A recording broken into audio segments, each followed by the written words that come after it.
Hello friends, welcome back to Hi-Inno channel. இன்னைக்கு Hi-Inno சேனலில் என்ன ரெசிபி பார்க்க போகிறோம் அப்படின்னா, சூப்பரான தீபாவளி ஸ்வீட் ரெசிபி தாங்க பார்க்க போகிறோம். தீபாவளி அப்படின்னாலே கண்டிப்பாக அந்த ஸ்வீட் ரெசிபி இருக்கும். என்ன ஸ்வீட் ரெசிபி அப்படின்னு பார்த்தீங்கன்னா சுழியம் தாங்க. ரொம்ப சூப்பரான டேஸ்ட்டில் ரொம்ப ஈஸியாக எப்படி செய்கிறது அப்படிங்கிறத இன்னைக்கு இந்த வீடியோவில் உங்களோட நான் ஷேர் பண்ணியிருக்கேன். இந்த ஸ்வீட் ரெசிபி செய்யறதுக்கு வந்துட்டு முக்கியமாக 3 பொருள் தேவை. கடலைப்பருப்பு, தேங்காய், வெல்லம். இதுதாங்க. நான் சொல்கிற அளவோட செஞ்சு பாருங்க, சூப்பராக வரும். புதுசாக செய்கிறவங்க கூட சூப்பராக ரொம்ப பர்ஃபெக்டாக செய்யலாம். கண்டிப்பாக நீங்கள் இந்த தீபாவளிக்கு இந்த மாதிரி ட்ரை பண்ணி பாருங்க, ரொம்பவே சூப்பராக இருக்கும். இன்னைக்கு நான் 100 கிராம் அளவுக்கு கடலைப்பருப்பு எடுத்திருக்கேன். கடலைப்பருப்பை ஃபர்ஸ்ட் ஒரு 2 தடவை தண்ணி விட்டு நல்லா கழுவிக்கிறேன். ஒரு இன்ஸ்டன்டான ஒரு ஸ்வீட் ரெசிபின்னு கூட சொல்லலாம். தீபாவளிக்கு தான் செய்யணும்னு கிடையாது இந்த ஸ்வீட், ஈவினிங் ஸ்நாக்ஸ் மாதிரியும் செய்யலாம். இப்போ கடலைப்பருப்பை 2 தடவை தண்ணி விட்டு கழுவிட்டேன். இதை நான் ஒரு குக்கரில் வேக வைக்க போறேன். கழுவின கடலைப்பருப்பை குக்கரில் சேர்த்துக்கிறேன். இது கடலைப்பருப்பு ஊற வைக்கணுங்கிற அவசியம்லாம் இல்லை, அப்படியே கழுவிட்டு சேர்த்துக்கலாம். இதில் 1/2 லிட்டர் அளவுக்கு தண்ணி சேர்த்துக்கிறேன். தண்ணி சேர்த்துட்டு குக்கரை மூடிடுறேன். மூடிட்டு விசில் போட்டுறேன். இதில் வந்துட்டு ஒரு 8லேருந்து 10 விசில் வரணும். அப்போ தான் கடலைப்பருப்பு உங்களுக்கு நல்லா வெந்து வரும்.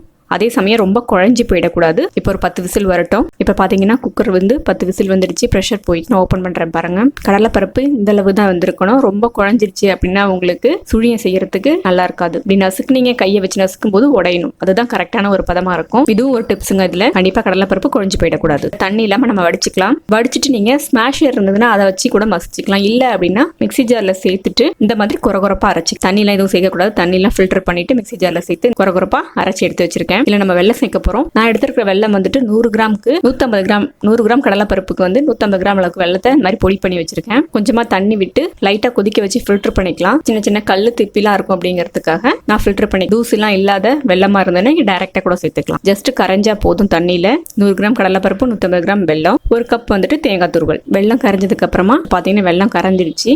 ஸ்டவ் ஆஃப் பண்ணிட்டு நம்ம இதை ஃபில்டர் பண்ணிக்கலாம். இப்போ நான் வேற ஒரு கடாயை எடுத்துக்கிறேன். அதில் நம்ம காய்ச்சி வச்சிருக்கிற வெல்லத்தை வந்து ஃபில்டர் பண்ணிக்க போகிறோம். இப்போ நம்ம காய்ச்சி வச்சிருந்த வெல்லத்தை ஃபில்டர் பண்ணியாச்சு. இந்த வெல்லம் வந்துட்டு ஒரு 2 நிமிஷத்துக்கு நல்லா ஹையில் வச்சு கொதிக்க விடுங்க. இல்லை பாகுலாம் செய்யணுன்ற அவசியம் கிடையாது. 1 கம்பி பதம் 2 கம்பி பதம் அதெல்லாம் எதுவுமே கிடையாது. ஜஸ்ட் வந்து கொதிச்சா போதும். நல்லா இப்போ நல்லா கொதிச்சிட்டு இருக்கு. ஹை ஃப்ளேமில் வச்சு 2 நிமிஷம் கொதிக்க வச்சேன். கொஞ்சம் அந்த தண்ணியிலேருந்து திக்காக ஆரம்பிக்கும். அந்த ஸ்டேஜில் வந்துட்டு ஒரு 2 நிமிஷத்துக்கு நல்லா கொதிச்சிருச்சு. இதில் வந்துட்டு வாசனைக்காக நான் ஏலக்காய் பொடி சேர்த்துக்கிறேன். சேர்த்துட்டு 1 கப் வந்து தேங்காய் துருவல் வச்சிருந்தேன், அதையும் சேர்த்துக்க போறேன். அடுப்பு சிம்ல வச்சிருங்க.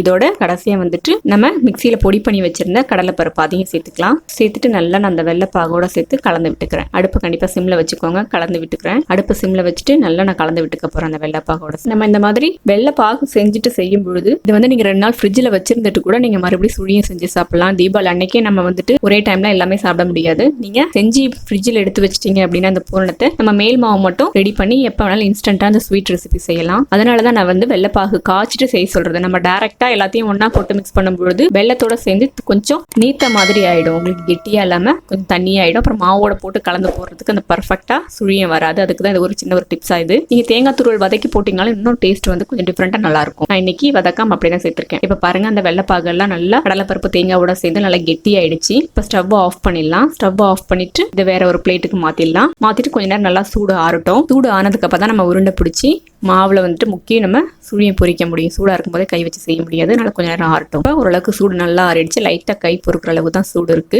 ஆனதுக்கு அப்புறமா இந்த மாதிரி சின்ன சின்ன உருண்டையா நம்ம உருட்டி எடுத்து வச்சுக்கலாம். உங்களுக்கு எந்த சைஸ் வேணுமோ நீங்க அந்த சைஸ்ல உருட்டிக்கலாம். இதே மாதிரி நான் இருக்கிற எல்லா பூரணத்தையும் வந்துட்டு உருண்டையா உருட்டி எடுத்து வச்சுக்க போறேன். நான் ரெடி பண்ணி வச்சிருந்த எல்லா பூரணத்தையும் வந்து இந்த மாதிரி உருண்டையா உருட்டி தனியா எடுத்து வச்சுக்க போறேன். சுழியம் செய்யறதுக்கு பாத்தீங்கன்னா நம்ம உருண்டை ரெடி பண்ணிட்டோம்.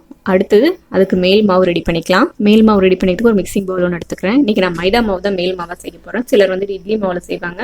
சிலர் வந்து மைதா பிளஸ் அரிசி மாவும் சேர்த்து செய்யலாம். அது உங்களோட விருப்பம். நான் வந்துட்டு 1 கப் அளவுக்கு, 100 கிராம் அளவுக்கு மைதா மாவு எடுத்திருக்கேன். இல்ல ஒரு 1/4 டீஸ்பூன் அளவுக்கு உப்பு சேர்த்துக்கலாம். உப்பு சேர்த்துட்டு கொஞ்சம் கொஞ்சமா தண்ணி விட்டு நம்ம இட்லி மாவு பதத்துக்கு நல்லா மிக்ஸ் பண்ணிக்கணும். ரொம்ப தண்ணியாயிடக்கூடாது. அதே சமயம் ரொம்ப கெட்டியாவும் இருக்கக்கூடாது. கட்டிலாம் எதுவுமே இல்லாம இந்த மாதிரி விஸ்கு இல்ல நீங்க கரண்டி வச்சு நல்லா கலந்து விட்டுக்கோங்க. சின்ன சின்ன கட்டிலாம் எதுவுமே இல்லாம இந்த மாதிரி ஸ்மூத்தா இருக்கணும். உங்களுக்கு கண்டிப்பா மாவு வந்து ரொம்ப தண்ணியாவும் ஆயிடக்கூடாது. அதே சமயம் ரொம்ப திக்காயிடுச்சுனாலும் மேல வந்துட்டு உங்களுக்கு அந்த சுழியம் வந்து கொஞ்சம் ஹார்ட் ஆயிடும். அதனால கரெக்டா நம்ம இட்லி மாவு பதத்துக்கு இருக்கணும். இப்போ மேல் மாவு ரெடி ஆயிடுச்சு. நம்ம சுழியத்துக்கான உருண்டையும் சூப்பரா ரெடி ஆயிடுச்சு. நீங்க விரல் எடுத்து பாத்தீங்கன்னா இந்த அளவுக்கு விரல் மேல நிக்கணும். இதான் மாவு கரெக்டா இருக்கும். மாவும் ரெடி ஆயிடுச்சு.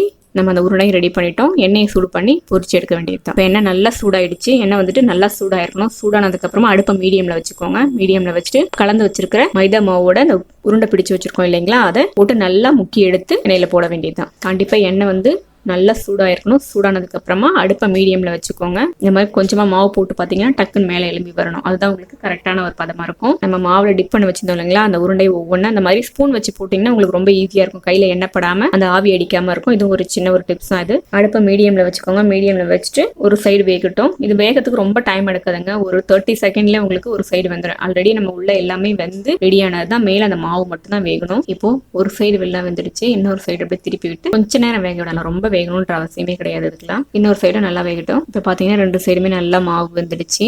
சூப்பரான நம்மளுடைய சுழியம் ரெடி ஆயிடுச்சு பாருங்க. இதே மாதிரி மீதி இருக்கிற எல்லா உருண்டையுமே நம்ம எண்ணெயில போட்டு பொரிச்சு எடுத்துட்டோம் அப்படின்னா சூப்பரான டேஸ்ட்ல சுழியம் ரெடி ஆயிடும். கண்டிப்பா நீங்க தீபாவளிக்கு நான் சொன்ன அந்த சின்ன சின்ன டிப்ஸோட ட்ரை பண்ணி பாருங்க.